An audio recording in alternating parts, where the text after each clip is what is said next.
what is the value of all three of my cars? All three were bought in cash, never financed a car in my life. If I had to say what I've spent on all the cars, it's easily over 100 grand. But obviously, they're not all worth that, especially this one. Between everything done to the cars and the custom plates, obviously I'm well over 100K. Repairs cost a fortune, tires cost a fortune, but like I said, they're nowhere near worth 100 grand. This one, if it was running, which it's not, because it needs a new clutch, would maybe be worth 3 grand to 4 grand. Honestly, I could probably get more, but honestly, I think the Miata market is extremely overinflated, so let's stop paying 10 grand for Miatas, and if I was gonna sell it, I'd probably sell it for 3 or 4, assuming it's in perfect condition. It even has Apple CarPlay, which you can't see, but it's not running right now, so that doesn't even matter. This is the big one. With the tariffs, Supra prices have jumped drastically, but I'm not gonna use that. I'm gonna use what I could probably easily get over 40 grand for this car considering the spec. Sure, it's not a turbo, but because it has the 6-speed in it and it's a V161,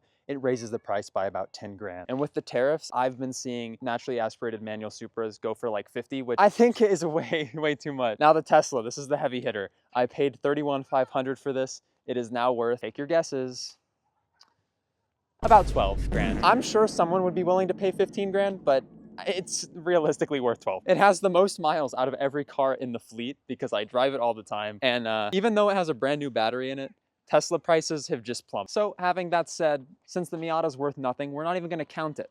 Without the Miata included, I'd say 60 grand. We could sell the Tesla for maybe 15, the Supra for maybe 45, that's about 60 grand. If I could sell the Miata for maybe a couple grand, obviously there's that on top. That being said, I have lost about $40,000 in cars in my very short life. I'm very young, but the memories I've made with these cars have been priceless.